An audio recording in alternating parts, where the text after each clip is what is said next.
paragraph's 14, but you're actually reader number 12. So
Good afternoon.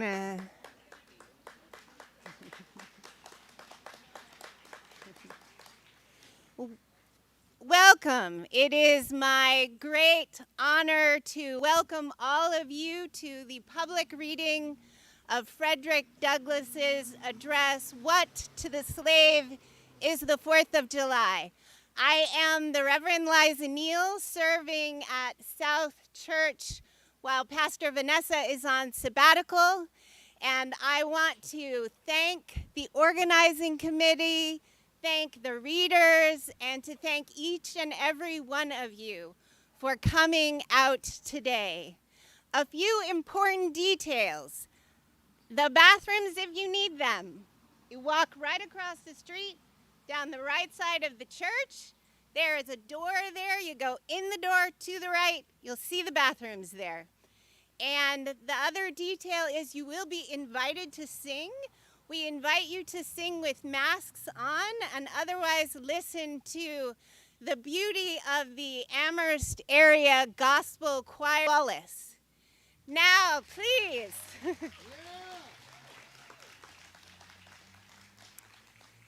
Yes, and I'm going to ask you again to give a resounding welcome to the Amherst area gospel choir.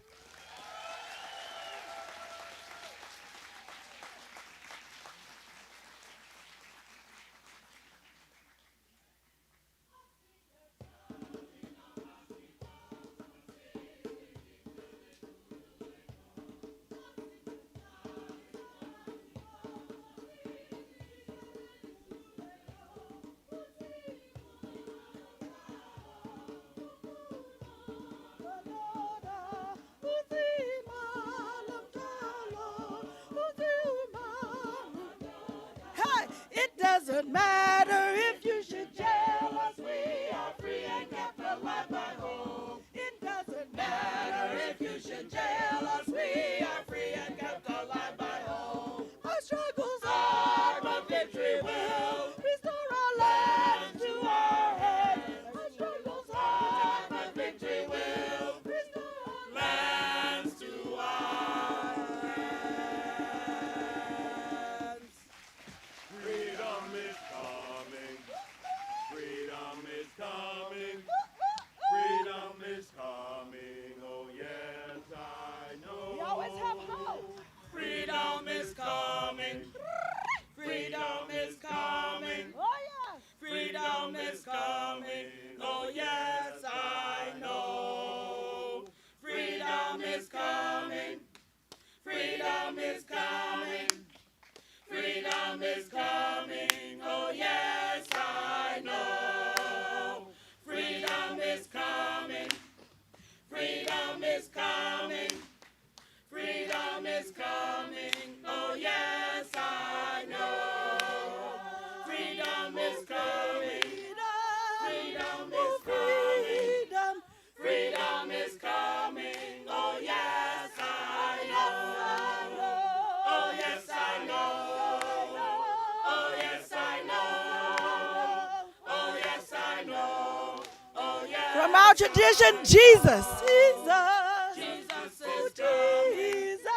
Jesus is coming.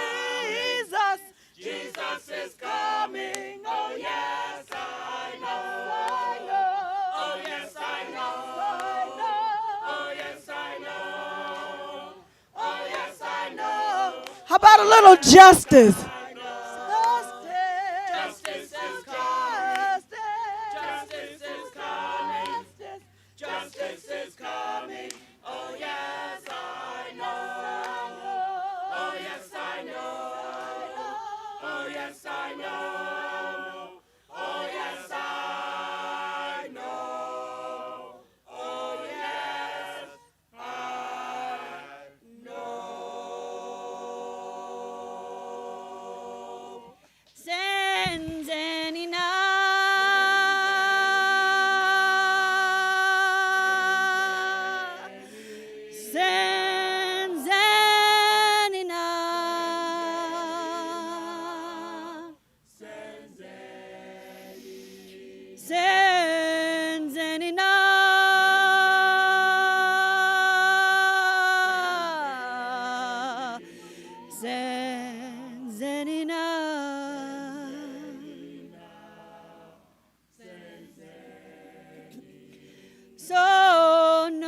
sé tú.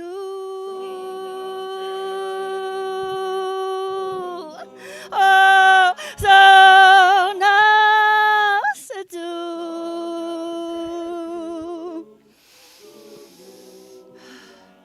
So no sé tú.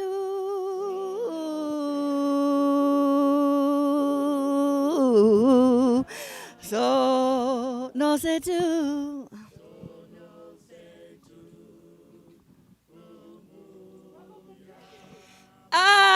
Aluta. Oh,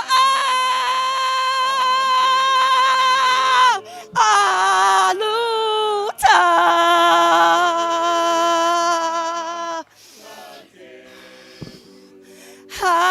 Aluta.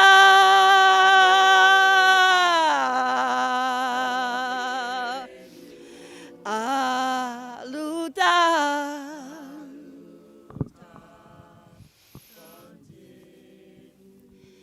Senzenina.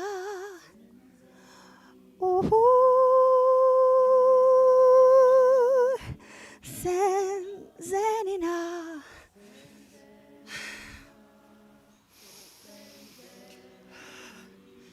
Senzenina. Oh, oh, Senzenina.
Sing with the harmonies of liberty.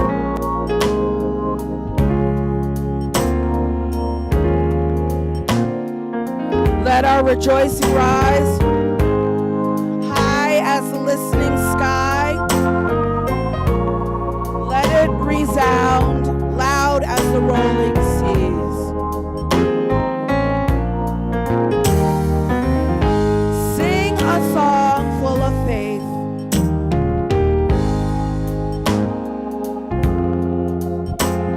The faith that the dark past has taught us. Sing a song full of hope that the present has brought us. Facing the rising sun of our new day begun, let us march on till victory is won. Stony the road we trod, bitter the chastening, felt in the days when hope unborn had died.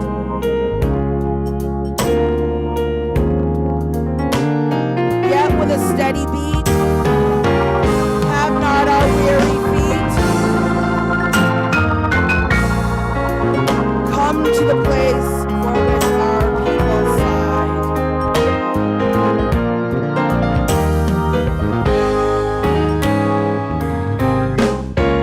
We have come over a way that has been watered. We have come treading our path through the blood of the slaughtered.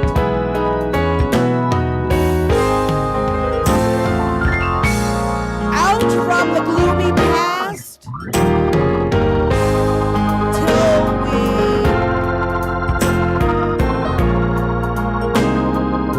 where the bright gleam of our bright star is cast. God of our weary tears,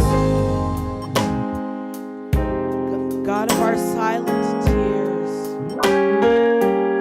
thou hast brought us thus far on the way. Thou who hast by thy might led us unto the light, keep us forever on the path we pray. Lest our feet stray from the places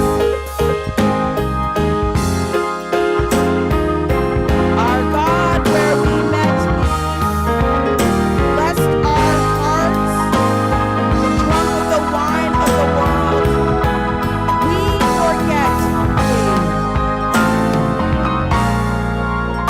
Shadow beneath your hands, may we forever stand,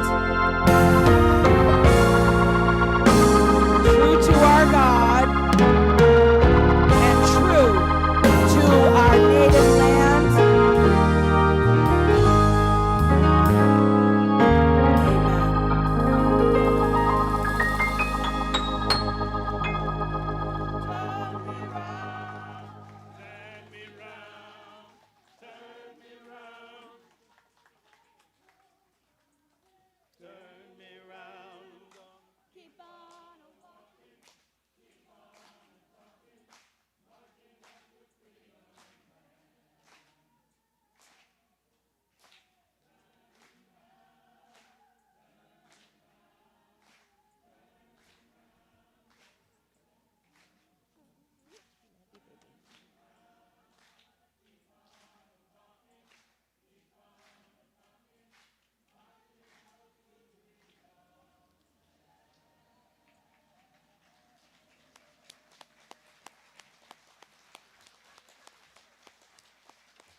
Can I get an amen? Amen. God bless you, and thank you, Amherst Area Gospel Choir. Woo!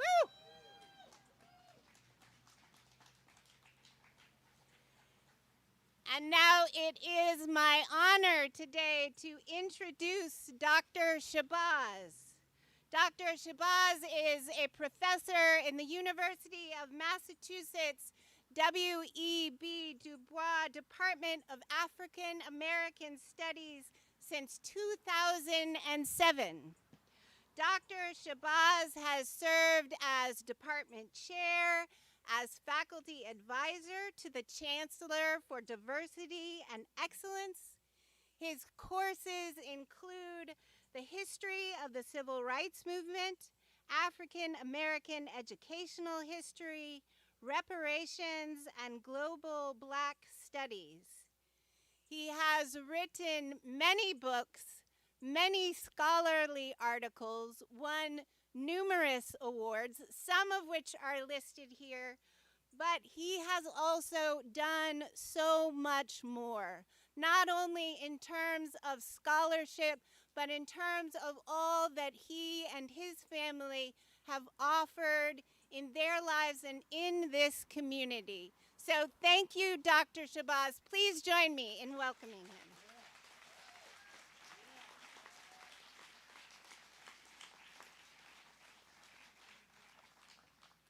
Our eminent pastor of South Congregational Church, to the elected officials gathered here on this 4th of July,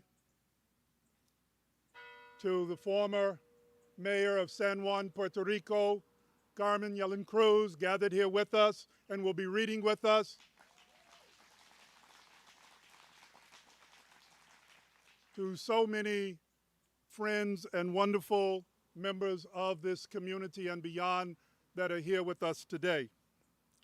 It is my great honor and privilege to share a few opening remarks as we begin this Reading Frederick Douglass on the South Commons event.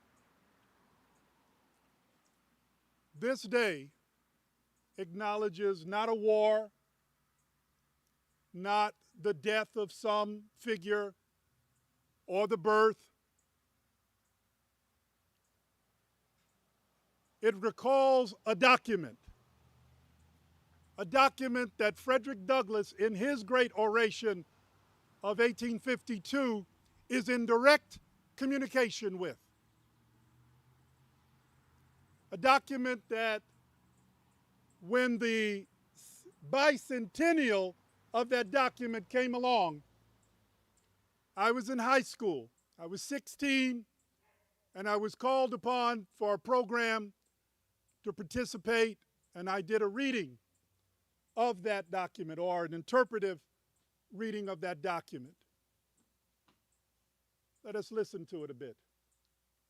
When in the course of human events, it becomes necessary for one people to dissolve the political bonds that connect them to another, and to assume among the powers of the earth that separate and equal station to which the laws of nature and nature's God entitles them, a decent respect to the opinions of mankind requires that they should declare the causes which impel them to the separation. We hold these truths to be self-evident, that all human beings are created equal, that they are endowed by their Creator with certain unalienable rights, that among these are life, liberty, and the pursuit of happiness. That to secure these rights, governments are instituted among us, deriving their just powers from the consent of the governed. That whenever any form of government becomes destructive of these ends, it is the right of the people to alter or to abolish it, and to institute new government, laying its foundation on such principles and organizing its powers in such form as to them shall seem most likely to affect their safety and happiness. Prudence indeed shall dictate that governments long established should not be changed for light or transient causes. And accordingly, all human experience has shown that human beings are more disposed to suffer evils, while evils are sufferable, than to right the wrongs that afflict them. But when a long train of abuses and usurpations evinces a design to reduce a people under absolute despotism, it is their right, no, it is their duty to throw off such guards and to provide new guards for their future security. Such has been the patient sufferance of these colonies. And then the document goes on to list out, to share, as it were, the facts of this suffering, the facts of these abuses and usurpations, and lay them before a candid world. And many of these are all addressed to a monarch over England, King George III, and lays out how the rights of the peoples in the colonies were being trampled upon. These assemblies that had grown up from 1607 all the way here to 1776, regulating themselves, providing safety and happiness for the people, were never listened to, were not being given any standing with the government in England. Goes on to say that we then have to, even from our brethren, our brothers and sisters of England, who allow this tyrant to do this to us, we must depart, even though we share a common heritage. And then as all of this is laid out, we, therefore, the representatives of the United States of America in General Congress, assembled, appealing to the Supreme Judge of the world for the rectitude of our intentions, do in the name and by the authority of the good people of these colonies, solemnly publish and declare that they have every right, ought to be free and independent states. This is the document we celebrate. We celebrate the act of courage that brought those representatives together in Philadelphia at risk of their lives, of their fortunes, of their sacred honor. And out of it was birthed a new country. A country that by the time of the Civil War, Abraham Lincoln would decide, the president at that time, needed a new birth of freedom, because the original freedom was not truly sufficient. It laid out good ideas, it laid out good principles, but it was deeply flawed. And those flaws generated a great civil war. And from that war came a day, an historic day of freedom we just recently celebrated as Juneteenth, the 19th of June. But here we are on the 4th, and here we are recalling the words of one of the great fighters for freedom in the world, one of the true great emancipators, who not so far from here was in Springfield, addressing the Gileadites, organized with the help of John Brown. People like Eli Baptist, Thomas, and other names we are so quick to forget in Springfield that helped scores or more of people trying to escape the barbarity of slavery. This is Underground Railroad country. We are the descendants of that Underground Railroad. Let us give honor to Henry Jackson, one of the great conductors of the Underground Railroad here. Let us give honor to our coming together then and now to make freedom more than a word, but a true experience that all share. Freedom from the abuse of tyrants, freedom from hunger, freedom from homelessness and houselessness, freedom to be able to tell the world by a vote in a plebiscite what you want to be. If you want to be what's it called?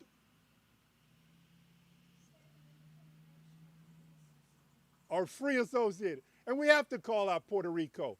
One of our great fighters from right here in Springfield was a Puerto Rican who fought in the Civil War. They exhumed his body in later years and buried him in Puerto Rico with honors. There's so much history right here from Western Mass of the part that we have played. Frederick Douglass lived for many years. Sojourner Truth right up the road in Florence. This is our legacy. This is the history we uphold with great honor on this day as we recall these words of Frederick Douglass and see what they mean to us here on the 4th of July, 2021.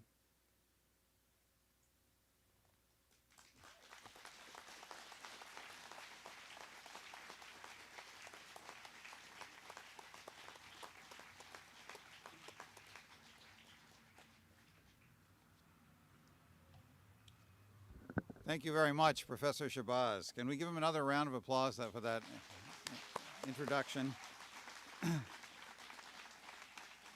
Thank you. That really sets the stage for the reading of the speech, which we're going to begin now. While I'm setting that up, could I ask readers number 1 through 5 to come and sit on this side, and 6 through 10 to come sit over here on this side? My name is Bruce Penniman. I'm a member of South Congregational Church and a member of the planning committee for this event. And I can tell...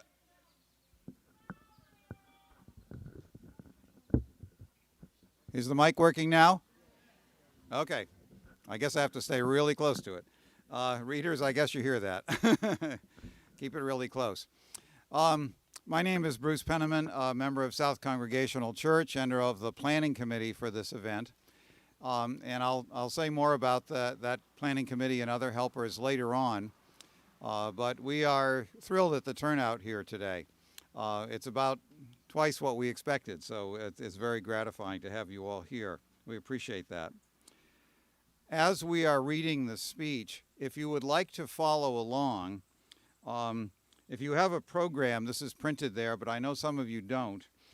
So I'll just tell you where you can find the speech online. It's at tinyurl.com/1852FD.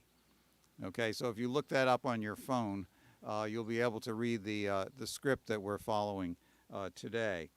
There are also on the little black table next to the tent over there, there are a few copies of the speech printed out, but hopefully most of you will be able to follow it on your phone because we didn't want to cut down any trees to make this happen here today. I don't know. Okay.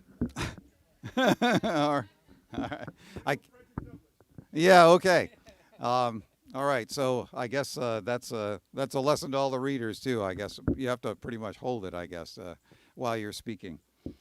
So the way this is I'm going to just reiterate this. The way this works: after readers 1 through 5 go, and this set of chairs is empty, then readers 11 through 15 can come and sit in these chairs, while readers 6 through 10 are reading. And then when these chairs are empty, readers 16 through 20 can come and sit over here, and so on until we get to reader number 43. We have a great set of readers here today, and I'm really appreciative of all the time that they've put in to practice giving this reading. If you'd like to follow along on page 2 of your program, you have a list of all the readers and a brief biography of each one in order. Okay, so without further ado, I will ask Hosea to come up to start us off on Frederick Douglass's "What to the Slave is the 4th of July" speech.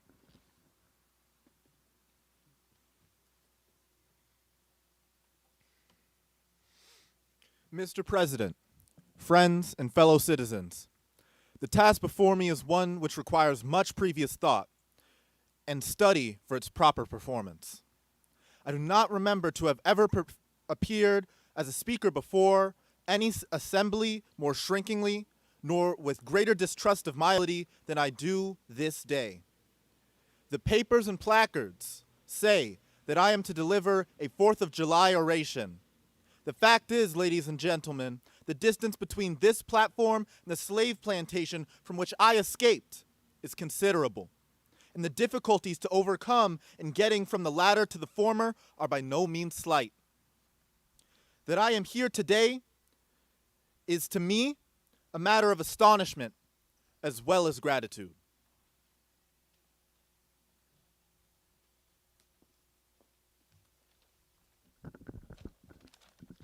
This, for the purpose of this celebration, is the 4th of July. It is the birthday of your national independence and of your political freedom. This, to you, is what the Passover was to the emancipated people of God. It carries your minds back to the day and to the act of your great deliverance. This celebration also marks the beginning of another year of your national life and reminds you that the Republic of America is now 76 years old. I am glad, fellow citizens, that your nation is so young. You are, even now, only in the beginning of your national career, still lingering in the period of childhood. I repeat, I am glad this is so.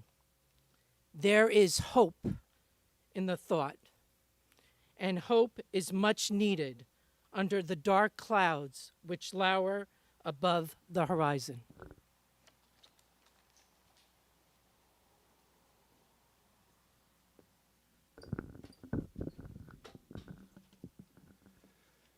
Fellow citizens, 76 years ago, the people of this country were British citizens. The style and title of your sovereign people, in which you now glory, was not then born. You were under the British crown. Your fathers esteemed the English government as the home government. England as the fatherland, although a considerable distance from your home, imposed in the exercise of its parental prerogatives upon its colonial children such restraints, burdens, and limitations as, in its mature judgment, it deemed wise, right, and proper.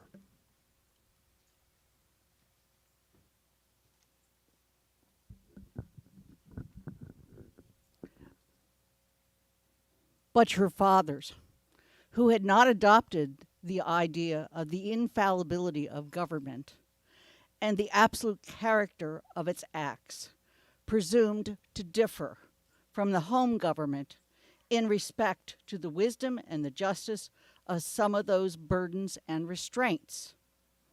They went so far as to pronounce the measures of government unjust, unreasonable, and oppressive, and altogether such as outright not to be quietly submitted to. I scarcely need say, fellow citizens, that my opinion of those measures fully accords with that of your fathers. Feeling themselves harshly and unjustly treated by the home government, your fathers, like men of honesty and men of spirit, earnestly sought redress. They petitioned and remonstrated. They did so in a decorous, respectful, and loyal manner. This, however, did not answer the purpose. They saw themselves treated with sovereign indifference, coldness, and scorn, yet they persevered.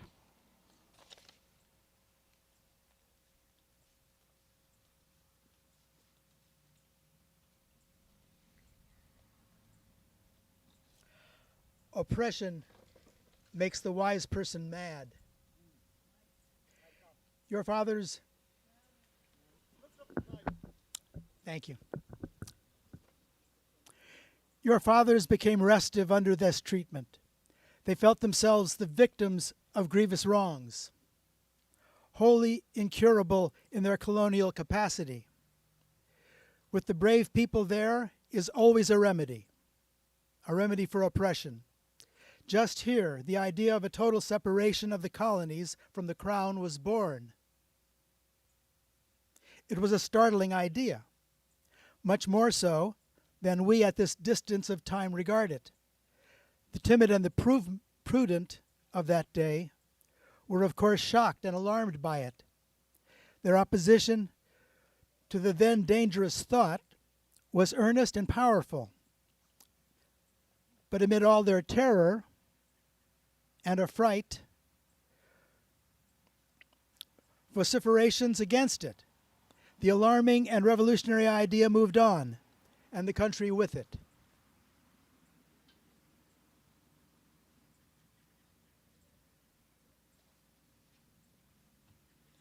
On the 2nd of July, 1776, the old Continental Congress, to the dismay of the lovers' ease and the worshippers of property, clothed that dreadful idea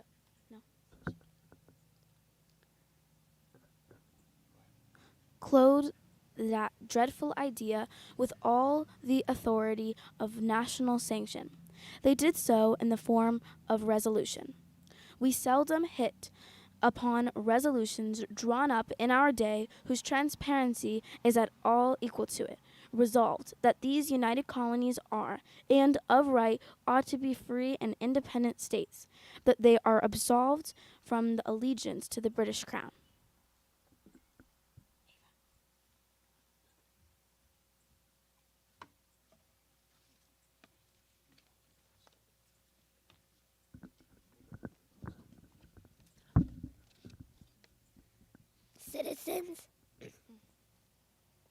Citizens, your fathers made good that resolution. They succeeded, and today you reap the fruits of their success. The freedom gained is yours, and you therefore may properly celebrate this anniversary of 4th of July. Is the first great fact in your nation's history. The very ring bolt in the chain of yet undeveloped destiny.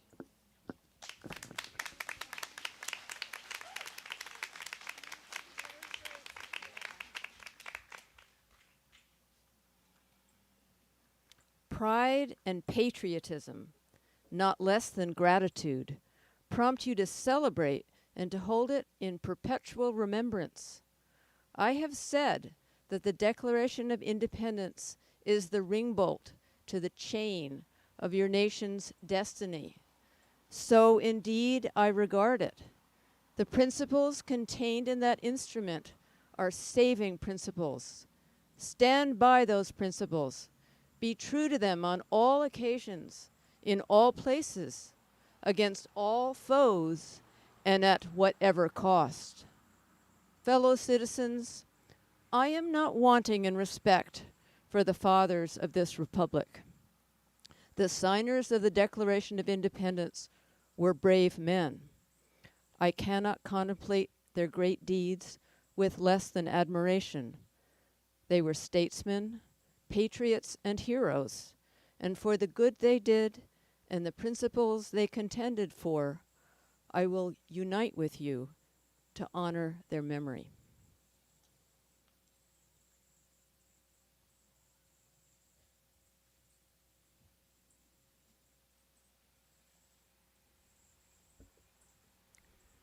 They love their country better than their own private interests, and all will concede that it is a rare virtue that ought to command respect. He who will intelligently lay down his life for his country is a man whom it is not in human nature to despise. Your fathers staked their lives, their fortunes, and their sacred honor on the cause of their country. In their admiration of liberty, they lost sight of all other interests. They were peacemen, but they preferred revolution to peaceful submission to bondage.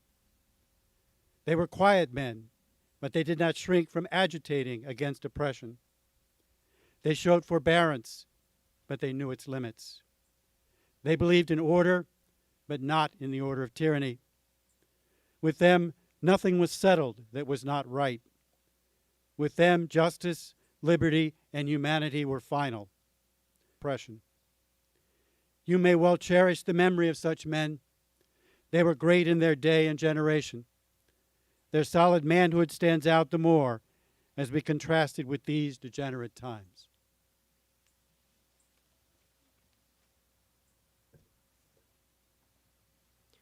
How circumspect, exact, and proportionate were all their movements, how unlike the politicians of an hour. Their statesmanship looked beyond the passing moment and stretched away in strength into the distant future. Mark them, fully appreciating the hardship to be encountered, firmly believing in the right of their cause, wisely measuring the terrible odds against them. Your fathers, the fathers of this republic, laid the cornerstone of the national superstructure which has risen and still rises in grandeur around you.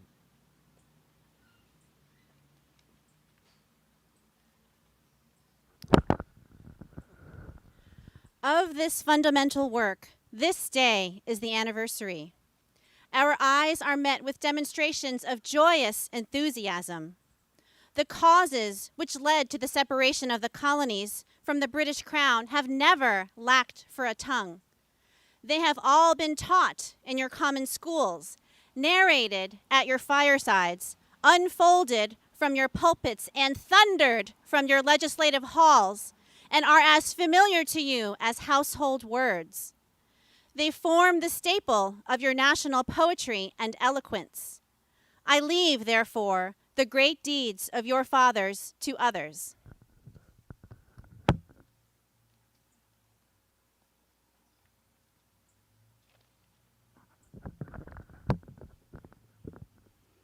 Mi asunto, si tengo uno, es con el presente.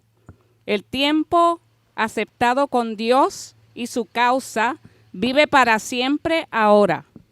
Lo que tenemos que hacer con el pasado es solo para mejorar el presente y el futuro. Ahora es el momento importante. Tus padres han vivido, han muerto, han hecho su trabajo y lo han hecho casi todo bien. Vives y tienes que morir y tienes que hacer tu trabajo.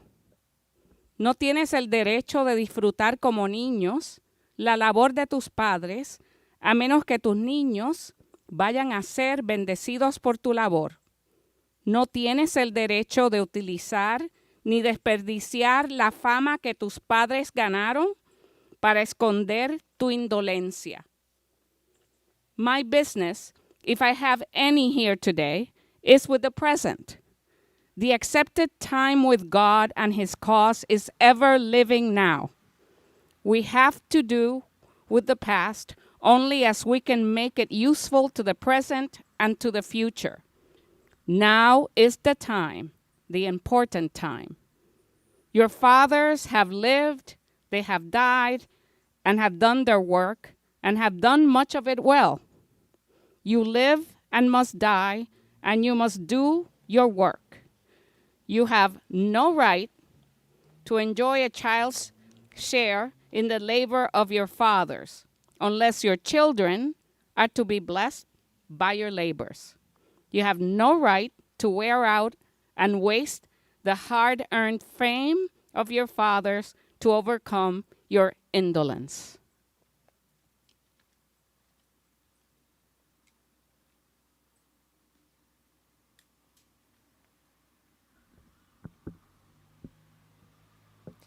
Fellow citizens, pardon me. Allow me to ask, why am I called upon to speak here today? What have I, or those I represent, to do with your national independence? Are the great principles of political freedom and of natural justice embodied in that Declaration of Independence extended to us? And am I therefore called upon to bring our humble offering to the national altar and to confess the benefits and express devout gratitude for the blessings resulting from your independence to us? Would to God, both for your sakes and ours, that an affirmative answer could be truthfully returned to these questions. Then would my task be light and my burden easy and delightful. But such is not the state of the case. I say it with a sad sense of the disparity between us. I am not included within the pale of this glorious anniversary. Your high independence only reveals the immeasurable distance between us.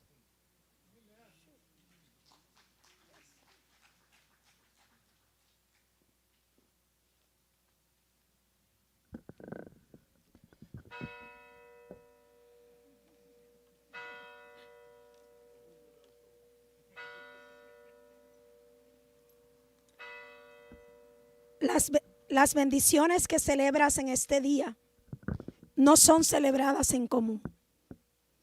La herencia rica, libertad, prosperidad e independencia legada por tus padres es para ti, no para mí.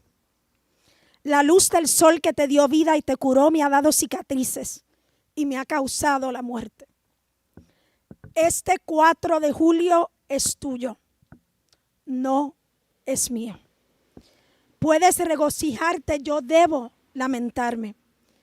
Arrastrar a un hombre en esposas dentro del grandioso templo de la libertad y pedirle que se una a ti con canciones jubilosas son acciones de burla inhumana e ironía sacrílega. Tienen la intención, ciudadanos, de burlarse de mí pidiéndome que hable aquí hoy. The blessings, bless you. The blessings in which you this day rejoice are not enjoyed in common. The rich inheritance of justice, liberty, prosperity, and independence bequeathed by your fathers is shared by you, not by me. The sunlight that brought life and healing to you has brought stripes and death to me. This 4th of July is yours, not mine. You may rejoice, I must mourn. To drag a man in fetters into the grand illuminated temple of liberty and call upon him to join you in joyous anthems were inhuman mockery and sacrilegious irony. Do you mean, citizens, to mock me by asking me to speak here today?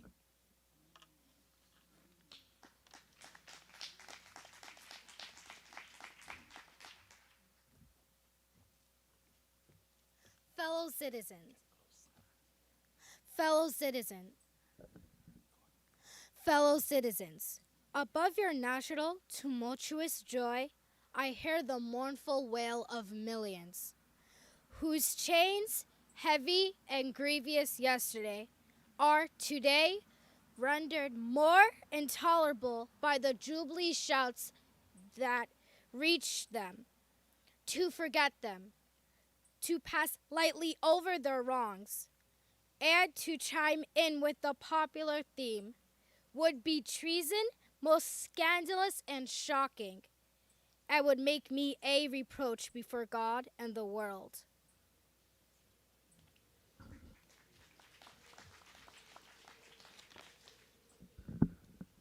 Amanfo, asɛm a ohiam nye nkoasom wɔ America.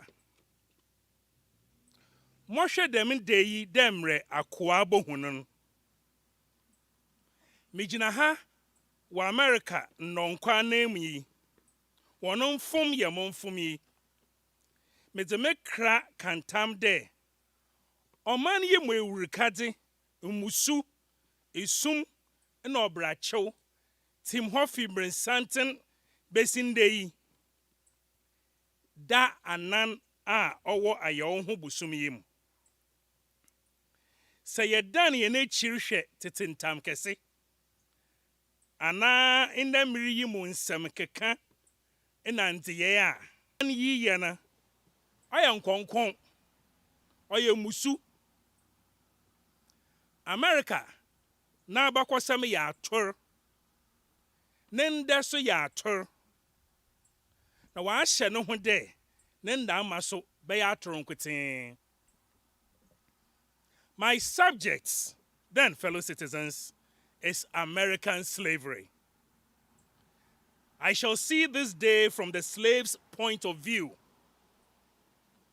Standing here, identified with the American bondsman, making his wrongs mine, I do not hesitate to declare with all my soul that the character and conduct of this nation never looked blacker to me than on this 4th of July.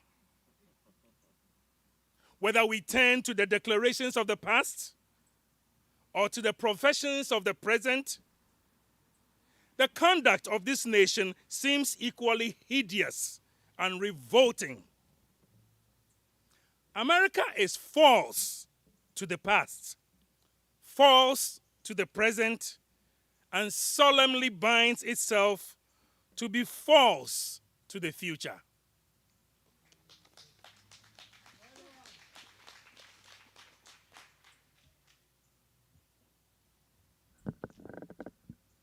Standing with God and the crushed and bleeding slave, on this occasion I will, in the name of humanity which is outraged, in the name of liberty which is fettered, in the name of the Constitution and the Bible which are disregarded and trampled upon, dare to call in question and to denounce, with all the emphasis I can command, everything that serves to perpetuate slavery, the great sin and shame of America.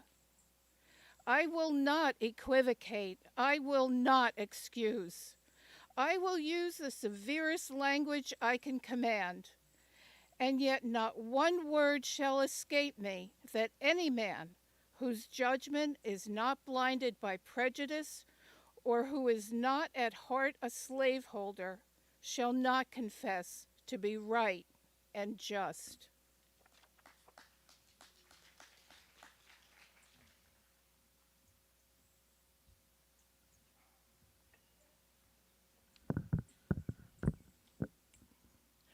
I fancy I hear one of my audience say, "It is just in this circumstance that you and your brother abolitionists fail to make a favorable impression on the public mind. Would you argue more and denounce less? Would you persuade more and rebuke less? Your cause would be much more likely to succeed. But I submit, where all is plain, there is nothing to be argued. What point in the anti-slavery creed would you have me argue? On what branch of the subject do people of this country need light?"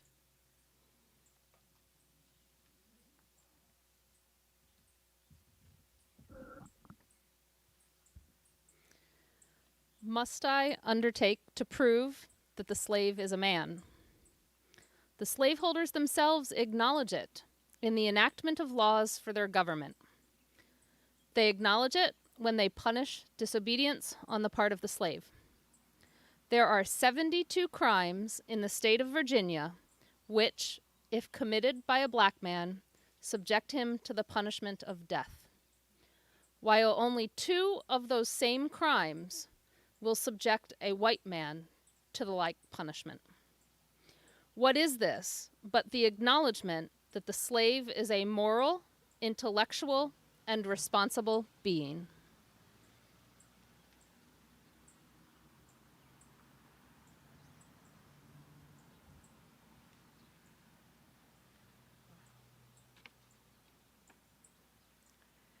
Southern statute books are covered with enactments forbidding, under severe fines and penalties, the teaching of the slave to read or to write.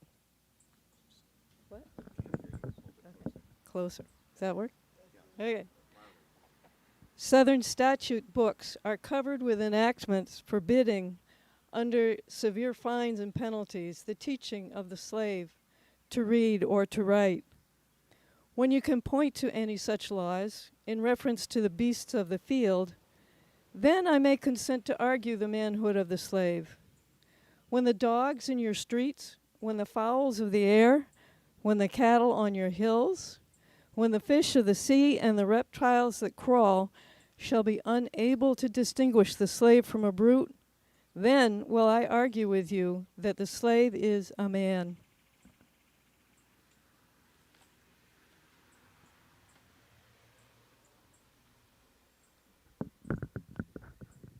Is it not astonishing that while we are plowing, planting, and reaping, using all kinds of mechanical tools, erecting houses, constructing bridges, building ships, working in metals of brass, iron, copper, silver, and gold, that while we are reading, writing, ciphering, acting as clerks, merchants, secretaries, having among us lawyers, doctors, ministers, poets, authors, editors, orators, teachers, that while we are engaged in all manners of enterprises common to other men, digging gold in California, capturing the whale in the Pacific, feeding sheep and cattle on the hillside, living, moving, acting, thinking, planning, living in families as husbands, wives, children, and above all, confessing and worshiping the Christian's God, and looking hopefully for life and immortality beyond the grave, we are called upon to prove that we are men.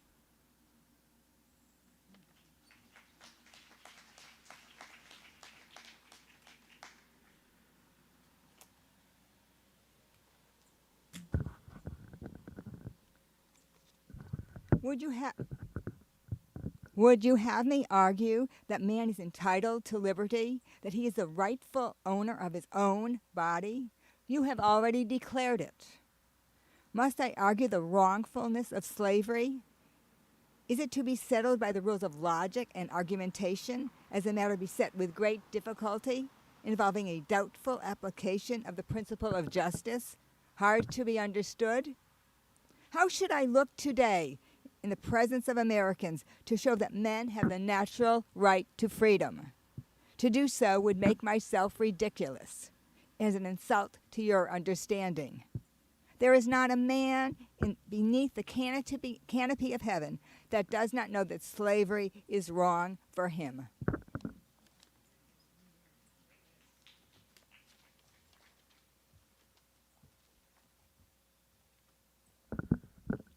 Se supone que yo argumenté que está mal convertir a los hombres en bestias, robarles su libertad, hacerles trabajar sin pago, mantenerlos ignorantes de sus relaciones con sus compañeros, darles golpizos con palos, desollar de sus cuerpos con látigo, cargar sus extremidades con hierros, cazarlos con perros, venderlos en subastas, separarlos de sus familias, arrancarles los dientes, quemar sus cuerpos y matarlos de hambre para hacerlos obedecer y someterse a sus amos. Es necesario que argumente que su sistema, así de manchado con sangre y de marcado contaminación, está mal? No, no lo haré. Tengo mejores empleos de mi tiempo y mis fuerzas que tales argumentos impliquen. What? Am I to argue that it is wrong to make men brutes, to rob them of their liberty, to work them without wages, to keep them ignorant of their relations to their fellow men, to beat them with sticks, to flay their flesh with the lash, to load their limbs with iron, to hunt them with dogs, to sell them at auction, to sunder their families, to knock out their teeth, to burn their flesh, to starve them into obedience and submission to their masters? Must I argue that a system thus marked with blood and stained with pollution is wrong? No, I will not. I have better employments for my time and strength than such arguments would imply.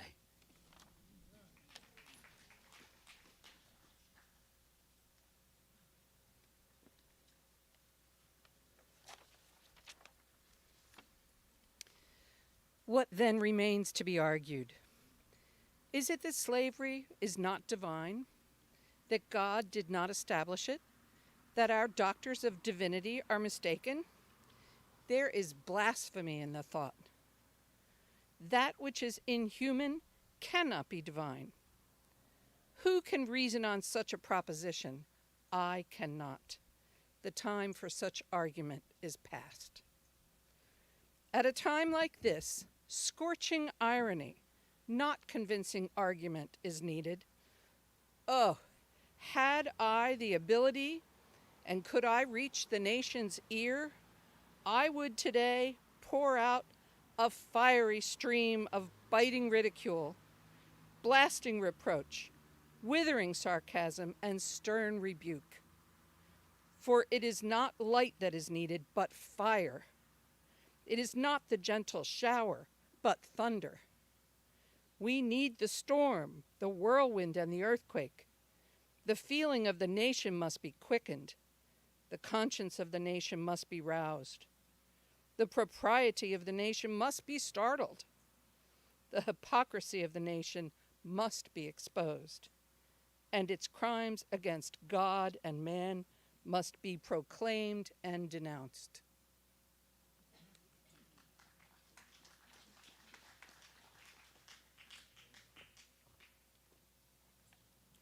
What to the American slave is your 4th of July? I answer, a day that reveals to him more than all other days in the year the gross injustice and cruelty to which he is the constant victim. To him, your celebration is a sham, your boasted liberty an unholy license, your national greatness swelling vanity. Your sounds of rejoicing are empty and heartless. Your denunciations of tyrants, brass-fronted impudence. Your shouts of liberty and equality, hollow mockery.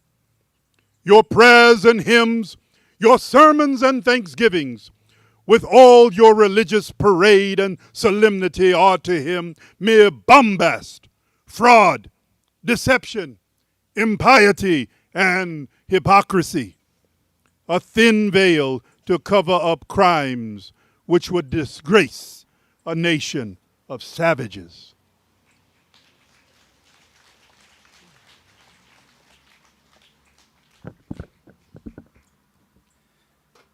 There is not a nation on the earth guilty of practices more shocking and bloody than are the people of these United States at this very hour.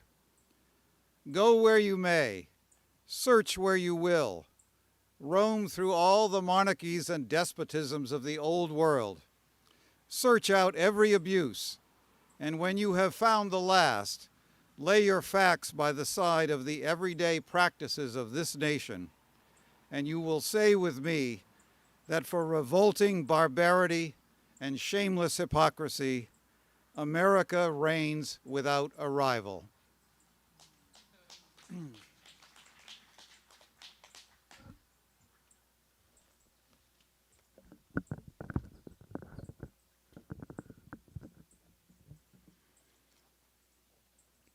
take the American slave trade, which we are told by the papers is especially prosperous just now, as the price of men was never higher, and which is carried on in all the large towns and cities in one half of this Confederacy.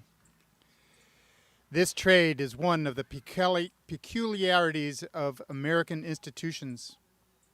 In several states, this trade is a chief source of wealth.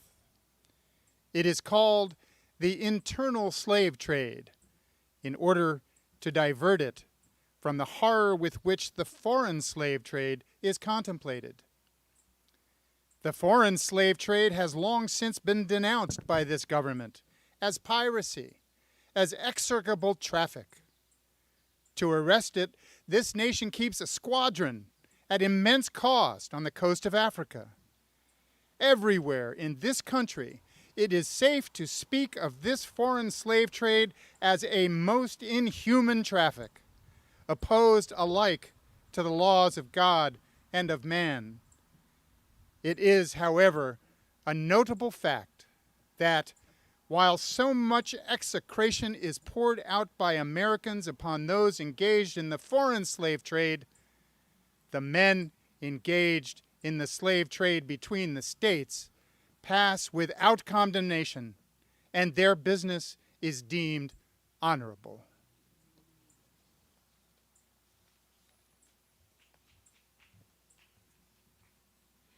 Behold the practical operation of this internal slave trade, the American slave trade sustained by American politics and American religion.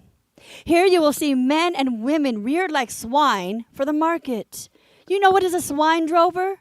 I will show you a man drover. They inhabit all our southern states. They perambulate the country and crowd the highways of the nation with droves of human stock.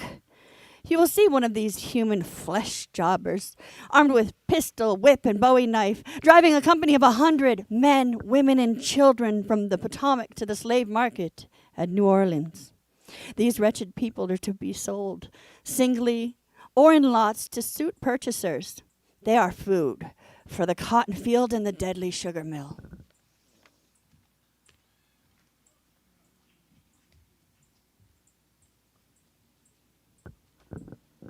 Mark the sad procession as it moves wearily along, and the inhuman wretch who drives them. Hear his savage yells and his blood-chilling oaths as he hurries on his affrighted captives. There, see the old man with locks thinned and gray.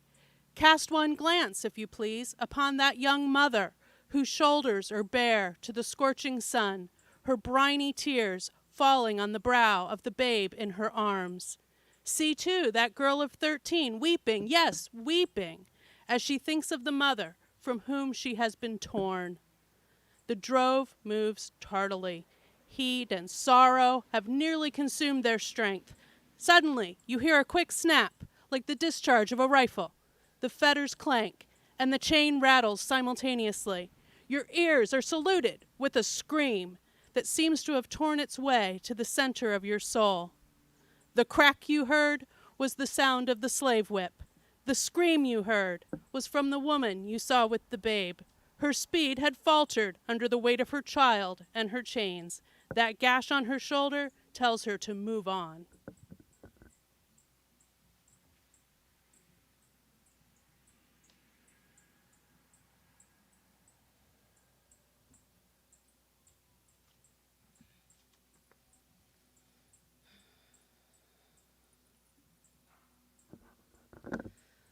Follow this drove to New Orleans.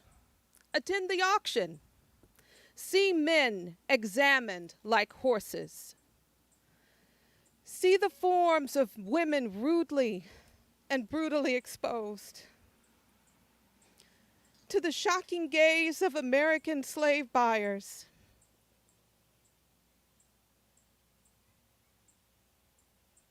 see this drove sold and separated forever. And never forget the deep, sad sobs that arose from that scattered multitude. Tell me, citizens, Where under the sun you can witness a spectacle more fiendish and shocking? Yet this is but a glance at the American slave trade as it exists at this moment in the ruling part of the United States. I was born amid such sights and scenes. To me, the American slave trade is a terrible reality. The fleshmongers gather up their victims by dozens and drive them chained to the General Depot at Baltimore. When a sufficient number has been collected here, a ship is chartered for the purpose of conveying the forlorn crew to Mobile or New Orleans. From the slave prison to the ship, they are usually driven in the darkness of night, in the deep, still darkness of midnight. I have been often aroused by the dead, heavy footsteps and the piteous cries of the chained gangs that pass our door.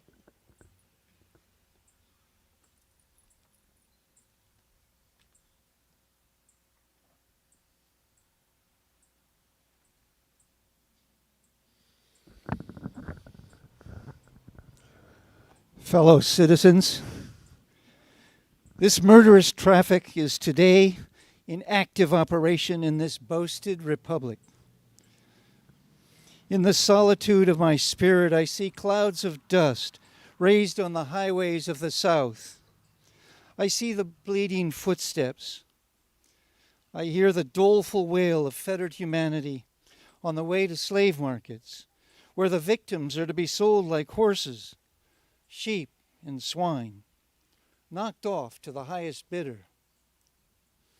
There I see the tenderest ties ruthlessly broken to gratify the lust, caprice, and rapacity of the buyers and sellers of men.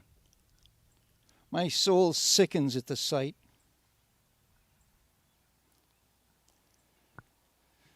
But a still more inhuman, disgraceful, and scandalous state of things remains to be presented. By an act of the American Congress, not 2 years old, slavery has been nationalized in the most horrible and revolting form. Mason and Dixon's line has been obliterated.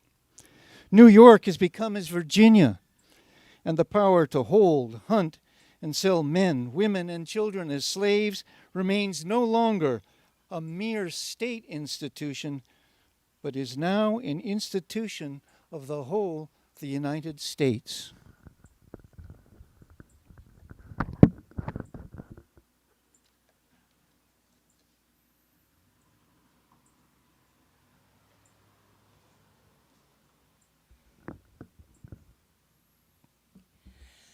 The power is coextensive with the Star-Spangled Banner and American Christianity. Where these go may also go the merciless slave hunter. Where these are, man is not sacred.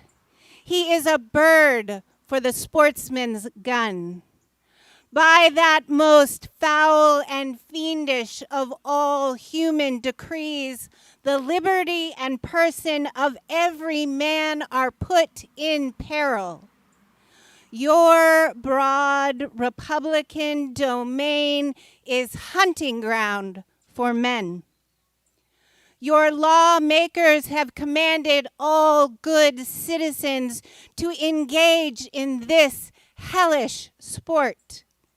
Your president, your Secretary of State, enforce as a duty you owe to your free and glorious country and to your God that you do this accursed thing.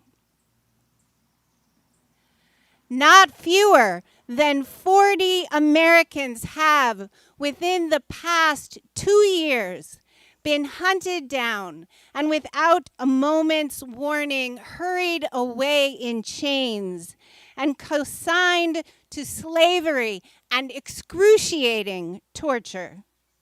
Some of these had wives and children dependent upon them for bread. But of this no account was made. The right of the hunter to his prey stands superior to the right of marriage and to all rights in this republic, the rights of God included.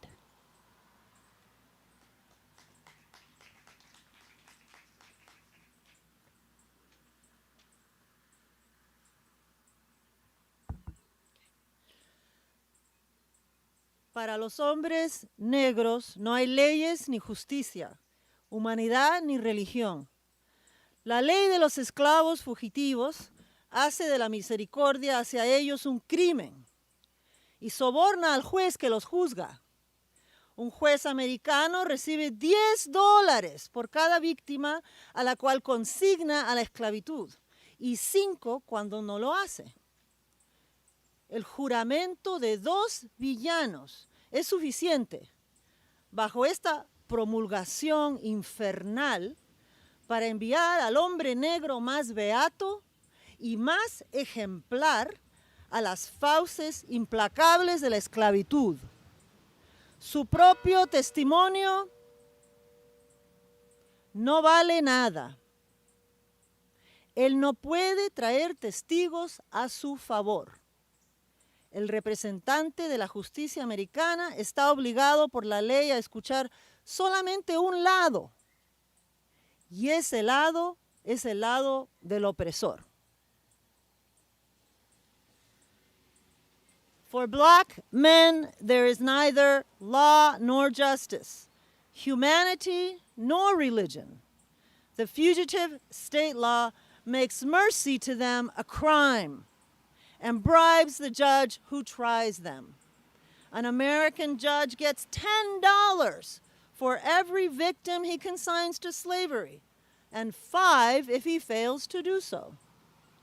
The oath of any 2 villains is sufficient under this hell-black enactment to send the most pious and exemplary black man into the remorseless jaws of slavery. His own testimony is nothing. He can bring no witnesses for himself. The minister of American justice is bound by law to hear but one side, and that side is the side of the oppressor.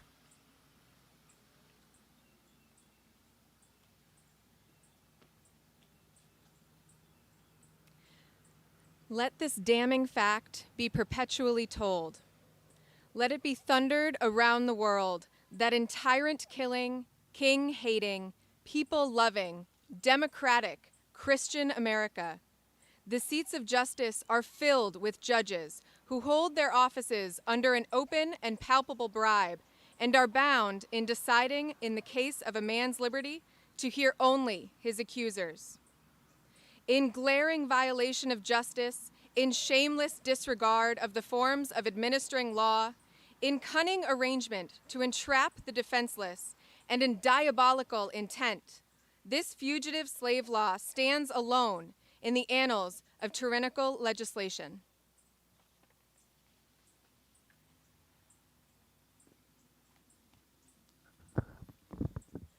Americans, your republic politics, not less than your Republican religion, are flagrantly inconsistent. You boast of your love of liberty, your superior civilization, and your pure Christianity, while the whole political power of the nation is solemnly pledged to support and perpetuate the enslavement of 3 million of your countrymen. You hurl your anathemas at the crowned heads tyrant of Russia and Austria and proud yourself on your democratic institution, while you yourselves consent to be mere tools and bodyguards of the tyrants of Virginia and Carolina.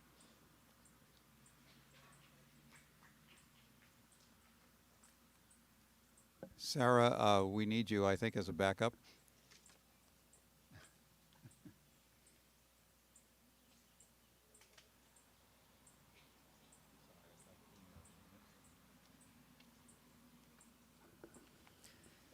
You invite to your shores fugitives of oppression from abroad. Honor them with banquets, greet them with ovations, cheer them, toast them, salute them, protect them, and pour out your money to them like water. But the fugitives from your own land, you advertise, shoot, and kill. You glory in your refinement and your universal education, yet you maintain a system as barbarous and dreadful as ever stained the character of a nation, a system begun in avarice, supported in pride, and perpetuated in cruelty.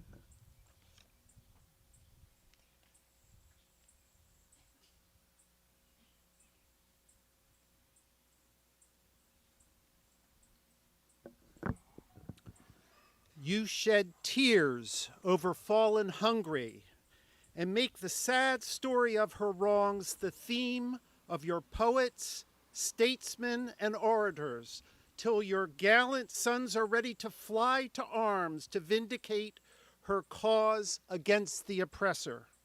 But in regard to the 10,000 wrongs of the American slave, you would enforce the strictest silence and would hail him as an enemy of the nation who dares to make those wrongs the subject of public discourse.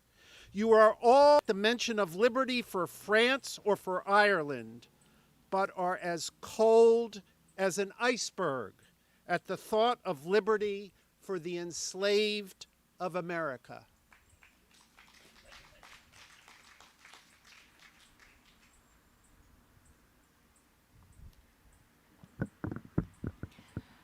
Hablas elocuentemente sobre la dignidad de la mano de obra. Aún sostienes un sistema lo que crea un estigma sobre la mano de obra en su misma esencia.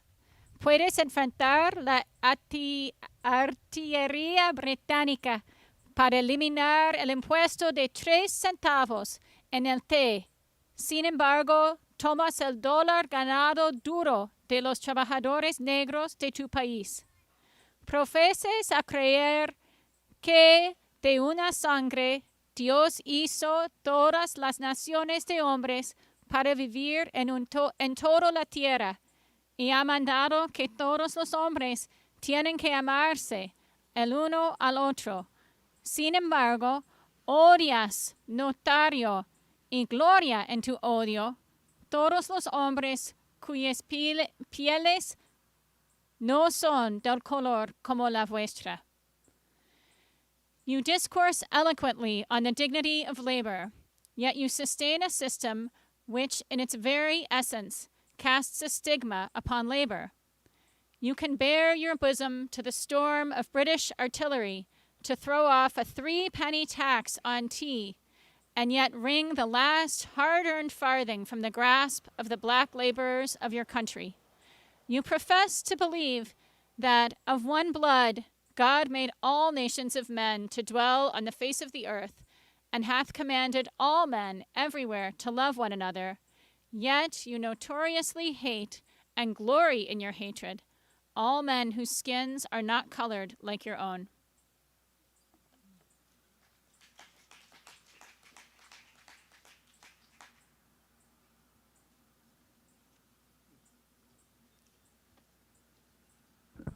You declare before the world and are understood by the world to declare that you hold these truths to be self-evident, that all men are created equal and are endowed by their Creator with certain inalienable rights, and that among these are life, liberty, and the pursuit of happiness.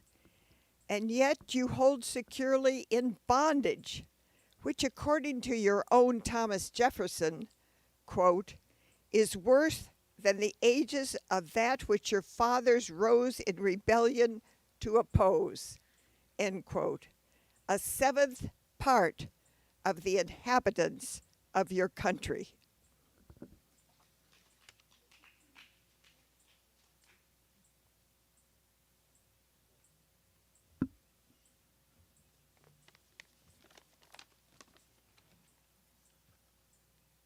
Fellow citizens, I will not enlarge further on your national inconsistencies. The existence of slavery in this country brands your republicanism as a sham, your humanity as a base pretense, and your Christianity as a lie. It destroys your moral power abroad. It corrupts your politicians at home. It saps the foundation of religion. It makes your name a hissing and a byword to a mocking earth. It is the antagonistic force in your government. The only thing that seriously disturbs and endangers your union. It fetters your progress. It is the enemy of improvement, the deadly foe of education. It fosters pride. It breeds insolence. It promotes vice. It shelters crime. It is a curse to the earth that supports it, and yet you cling to it as if it were the sheet armor of all your hopes. Be warned. A horrible reptile is coiled up in your nation's bosom.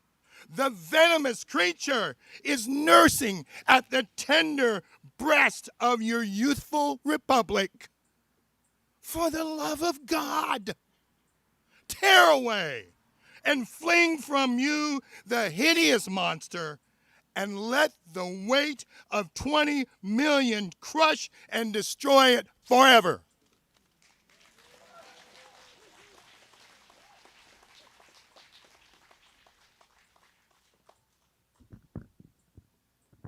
But it is answered in reply to all this that precisely what I have now denounced is, in fact, guaranteed and sanctioned by the Constitution of the United States, that the right to hold and to hunt slaves is a part of that Constitution framed by the illustrious fathers of this republic. Then I dare to affirm, notwithstanding all I have said before, your fathers, instead of being the honest men I have before declared them to be, were the veriest impostors that ever practiced on mankind. This is the inevitable conclusion, and from it there is no escape. But I differ from those who charge this baseness on the framers of the Constitution of the United States. It is a slander upon their memory, at least so I believe. And others have, as I think, fully and clearly vindicated the Constitution from any design to support slavery for an hour.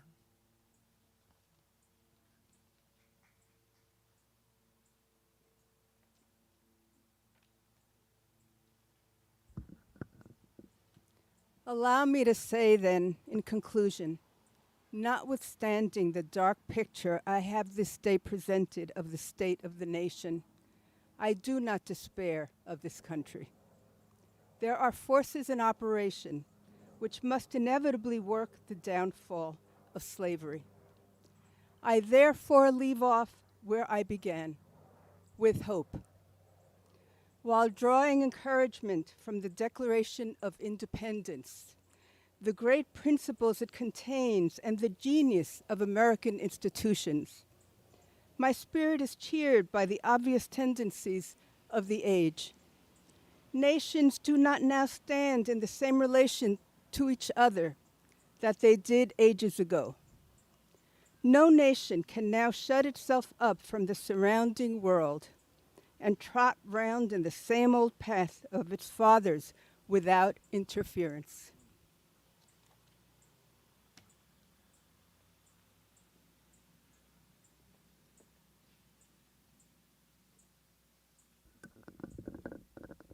The time was when such could be done.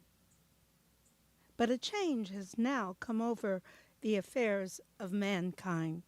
Walled cities and empires have become unfashionable.